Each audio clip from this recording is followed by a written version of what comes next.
As we move through the seasons, what do you want to remember? Your happy place? Your home?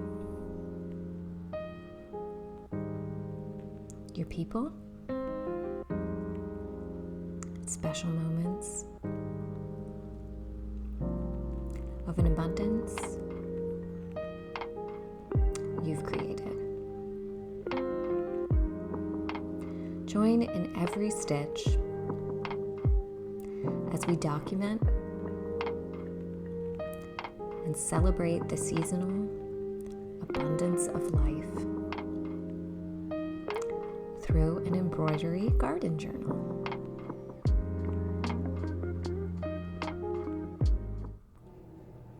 To get started, you will need some beautiful linen. That's what I'm using here. It's off-white, kind of creamy color.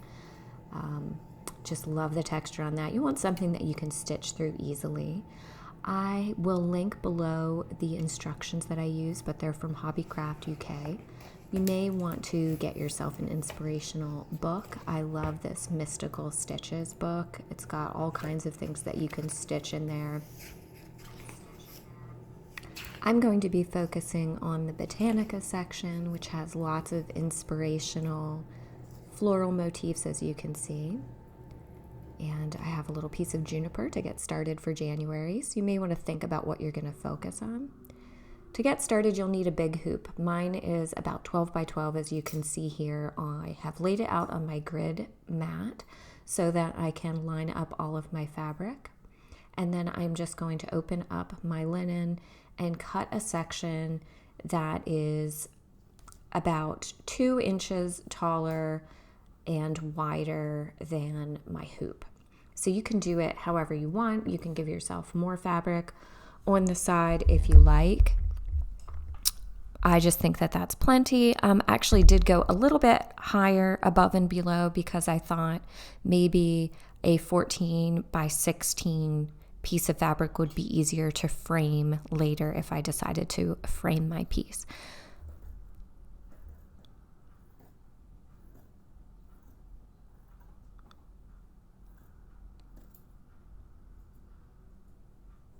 So I'm just cutting that out. Pretty simple.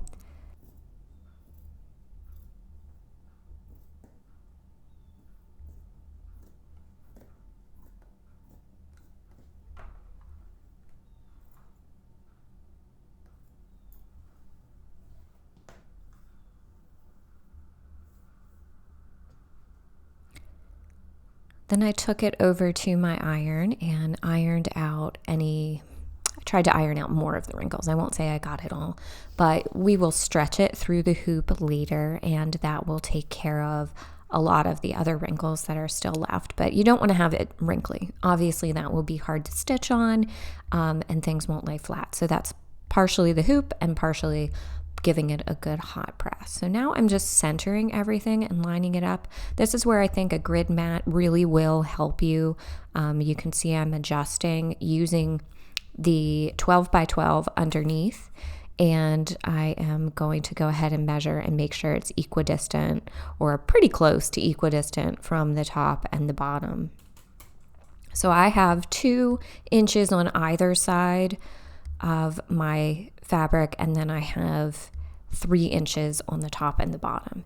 So then you trace the inside of your hoop to get the circular dimensions of what we're going to be working with. And all of this is listed in the HobbyCraft tutorial on how to lay out your radial dials. And I will link that below if you prefer to read it. But then I used my ruler and I'm lining up on the vertical axis and I'm drawing a light pencil line. You can use any fabric marker you prefer. I'm just doing a really light pencil line. A lot of these lines we're going to stitch over. I can't say you won't see anything at the end, but also you can erase off of fabric if you do it really lightly. And then I'm doing the horizontal as well, and I'm just checking that my horizontal will be similar, or that I still have it centered. And then once you have created that kind of 4-wedge division, you're going to take a compass and you're going to lay it on the 180-degree mark. The bottom straight edge is going on that. Your 90-degree angle is going at the top, and you can see I have my little cheat sheet there. And then we are marking off at the 60 and the 30, or the 120 and the 150.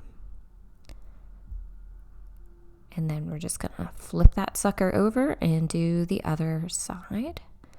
And this is going to divide it into 12 perfectly symmetrical wedges for the 12 months of the year, because we are creating a 12-month garden stitched journal. So you can do this with any of those stitching journals. The setup process is completely the same. And there are the little cheaty numbers, but you can go to that HobbyCraft UK, which I'll link down below, if you prefer a little bit more detailed information on that and getting set up.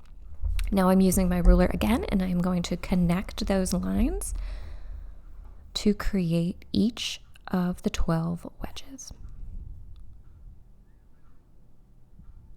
So I'm just looking for those little tick marks that I made and making sure that my line goes right through the center axis for every line that I draw.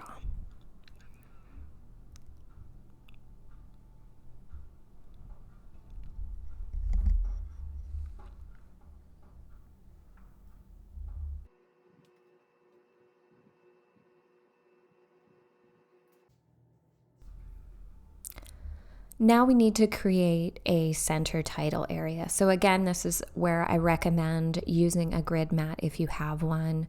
I just used the interior 4 squares, so it's 2 by 2 inches, and I'm rounding the corners lightly with my pencil to create a circle which can house my title. So I'm just rounding those corners off, and then I'm coming out to the straight, and I'm, just roughly making that circle. It doesn't have to be perfect. I think the point here is not to focus on perfection, right? As you start to stitch, your hand stitches are not going to be perfect. I don't care who you are. You're not a robot, nor should you want to be. We don't want this to look like some weird AI created it or it was made in a factory. The point is that we're making it handmade. And so if your circle's like slightly wonky, who's going to know? I mean, that person doesn't appreciate all your hard work anyway. Just ignore them. So next I am sketching out my title, and I'm starting with the date, and I'm putting it ever so slightly, I think I set it slightly above the center line there. So I'm still using the radial intersections that I have going on in the center to help me space everything out. And I accidentally put 2020, which, oh my gosh, who wants to relive that year? So I had to erase it. Thank goodness for pencil.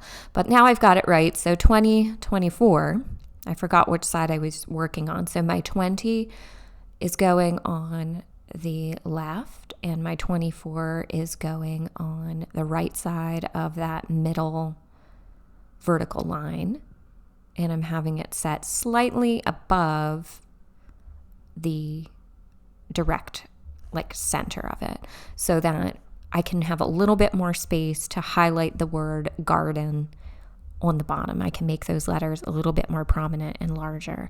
And now I am sketching out garden, so I am grabbing a paper so I can spell it and then think about how I want to divide it. Again, I'm going to put the GAR on one side and the DEN on the other side, and I'm using the curve of my circle in the center to lay out my words there. And then I'm just sketching them in my writing. You could print something out if you prefer. Again, it's meant to be a personal diary.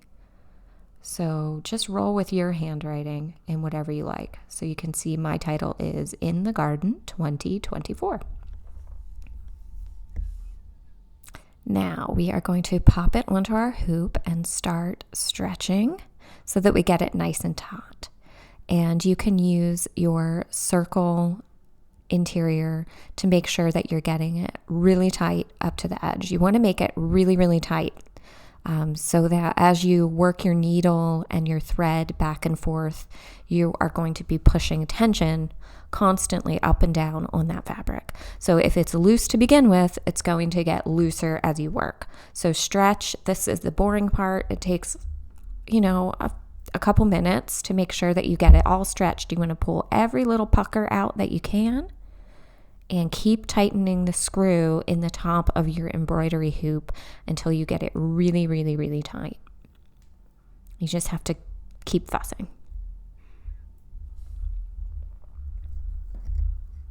And again, I'm using that pencil line and making sure that it's pulled right to the edge along every perimeter of that circle so that I know I have it dead straight in the center. So those lines are really helpful. And then you'll hear we want it to sound kind of like a stretched drum.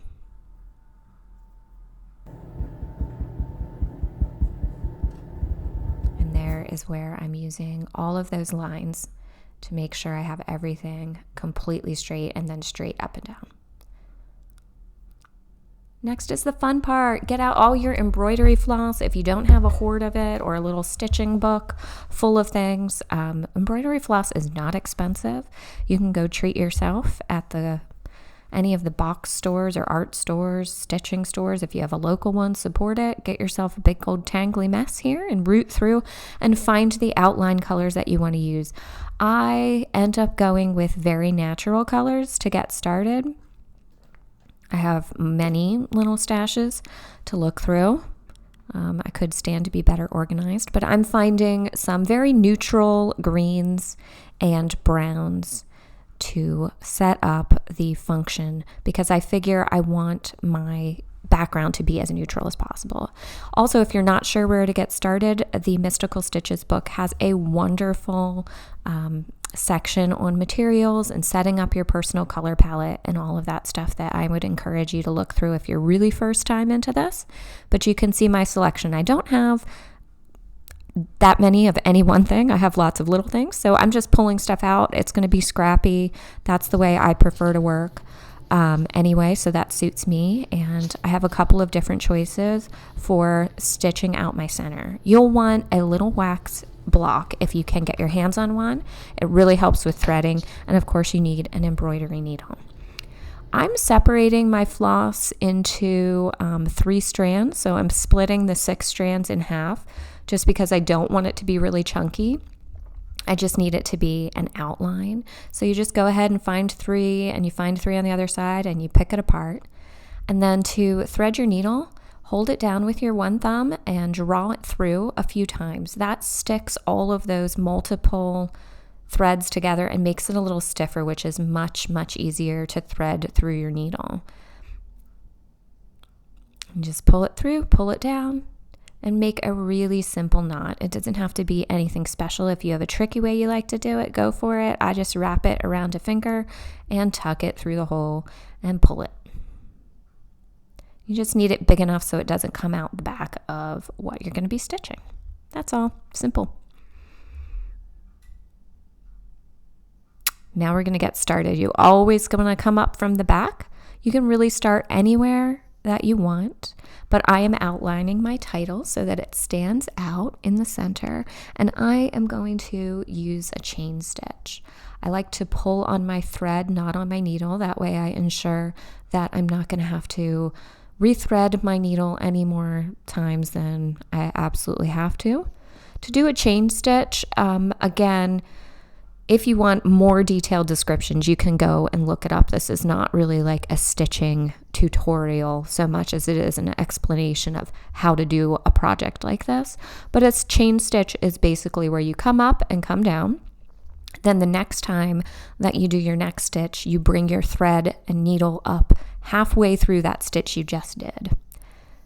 And it creates a little split in the fabric or in the threads that looks like a chain. And then I'm going to work so that I am gradually tucking the end of my thread tail back there into a few stitches so it's not hanging around in the back. But you can see here where I've come up through, then I'm going to go down ahead of that stitch, pulling it down through.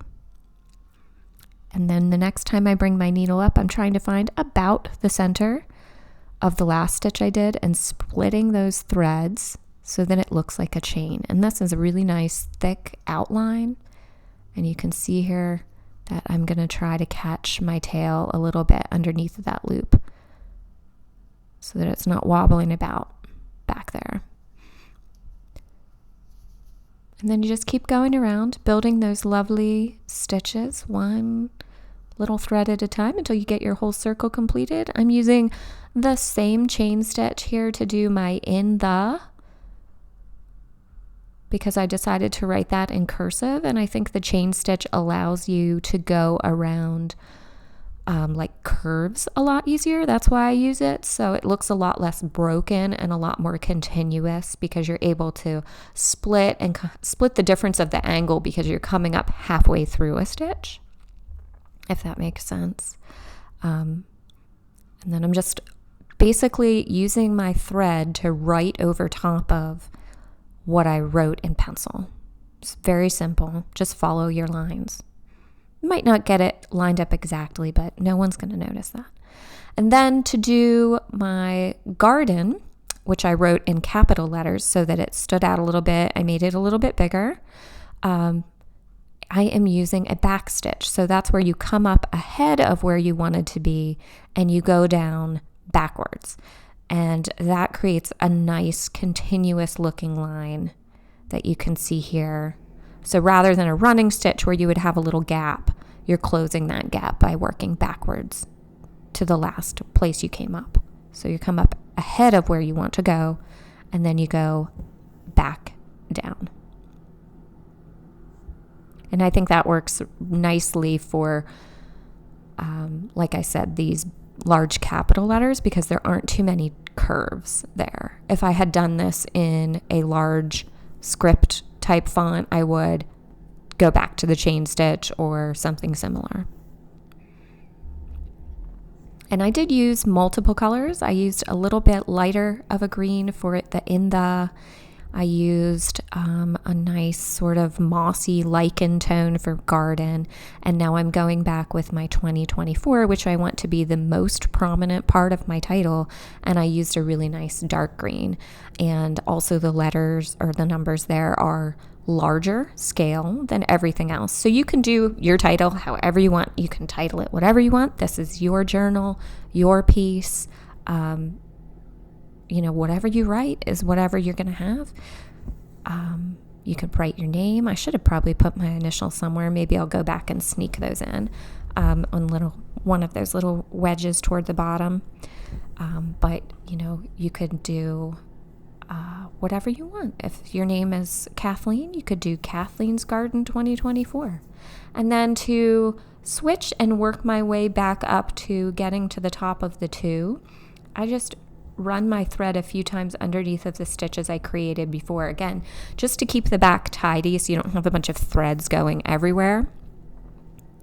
And then I'm just going to finish it out, starting my last 2, just relaxing into some great stitching for the year. And we're almost all set up. Don't you love it? I'm really excited. I might stitch some of the radials before I go. I might stitch them as I work. I might have a day where I feel more like stitching. I think that just depends. But here we are all set up. We've got the framework of each radial dial set out. We have our title ready to go. We have our inspirational book, which I will link down below if you're interested, but you can use anything or nothing. I've got scissors. I've got a whole bunch of embroidery floss to use up, and I can't wait to get started. So please stay tuned and prepare to join me on this fabulous journey of a garden journal this year. Here are a few of my tips and a couple more pictures of it, and I can't wait to join. Make sure that you subscribe and like so we can work on this project together. Thank you so much. I look forward to stitching this year with you.